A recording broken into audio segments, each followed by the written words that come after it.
Hello again, welcome back. Ever pondered what led to the mighty Roman Empire's collapse? An empire that once ruled the known world?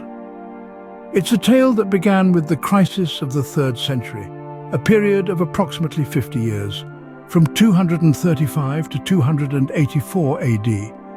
A time when the Roman Empire nearly imploded from the combined pressures of political instability, economic decline, and external threats. Picture a realm once so stable, so powerful, now teetering on the brink of chaos.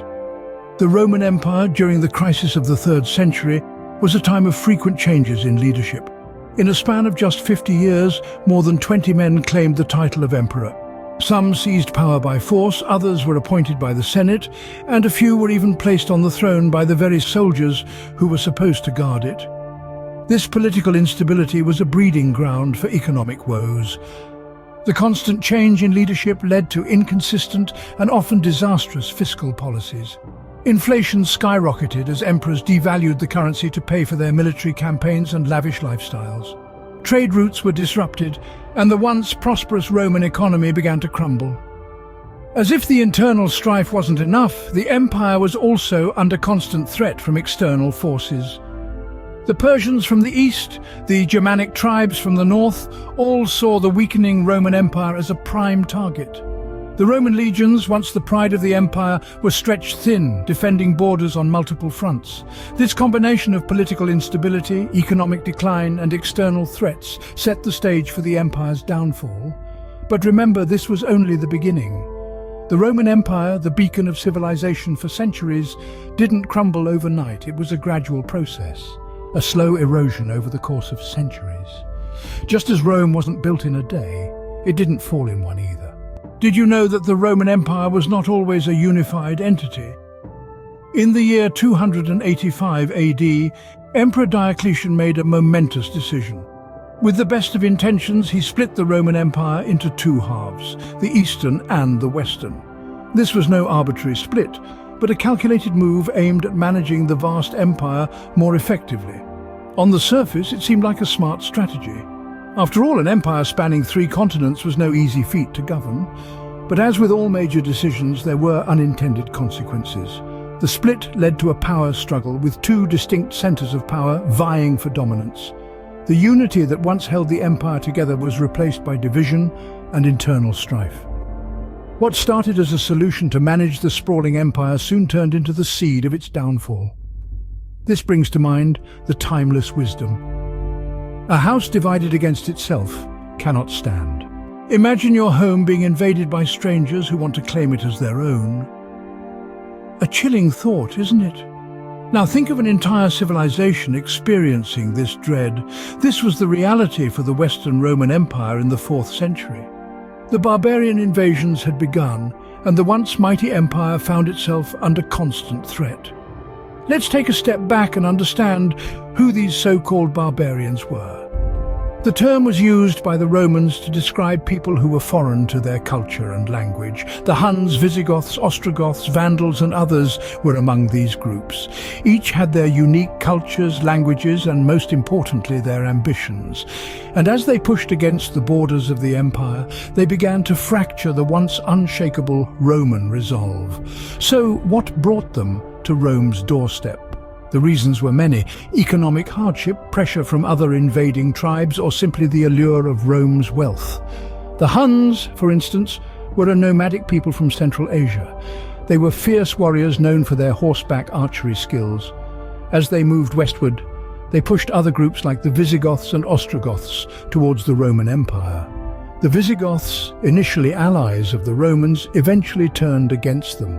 The straw that broke the camel's back was the Battle of Adrianople in 379 AD, where the Visigoths defeated the Roman army.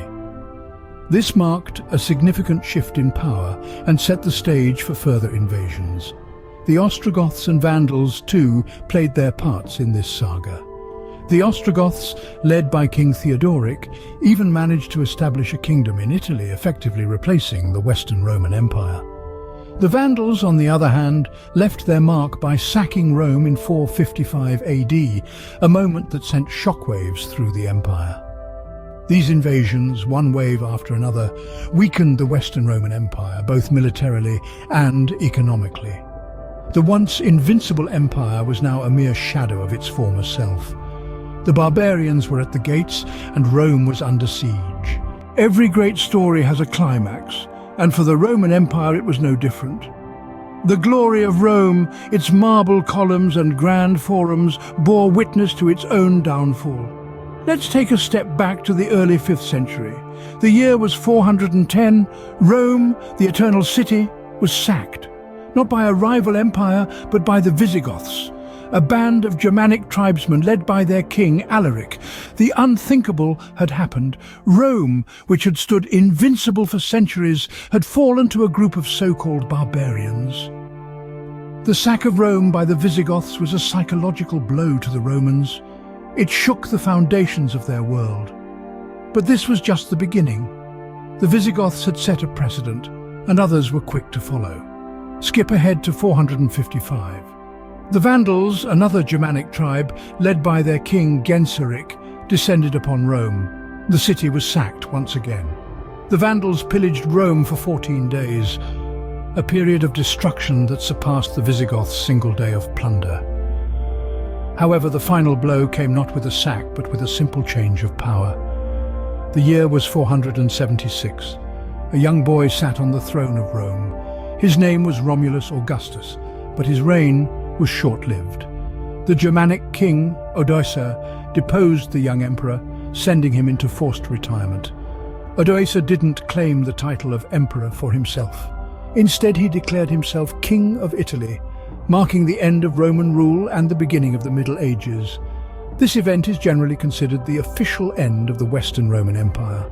The Roman Empire, which had once stretched from the sun-baked sands of Egypt to the rainy highlands of Britain, had crumbled.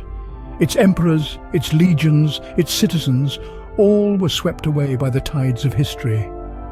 And so, the once mighty Roman Empire was no more. But can an empire ever truly die? This question rings particularly true when we consider the legacy of the Roman Empire. Although its political structure crumbled, the empire's influence permeates the world we inhabit today, echoing through the corridors of time. Let's begin with the law. Roman legal principles form the bedrock of many modern legal systems.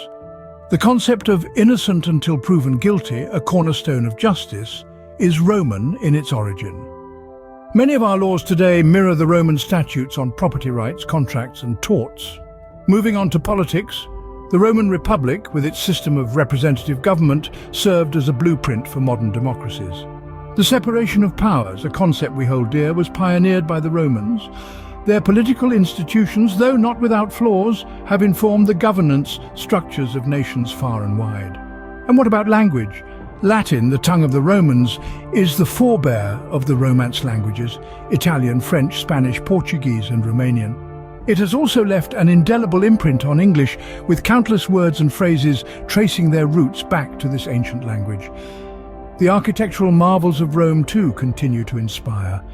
From the grandeur of the Colosseum to the elegance of the Roman aqueducts, these structures stand testament to Rome's advanced engineering skills.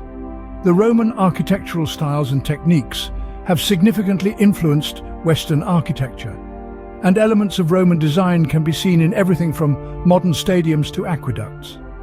Lastly, let's not forget Byzantium, the Eastern Roman Empire that continued to flourish for another 1,000 years after the fall of its Western counterpart.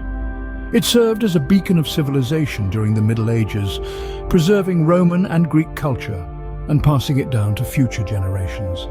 So, back to our question, can an empire ever truly die?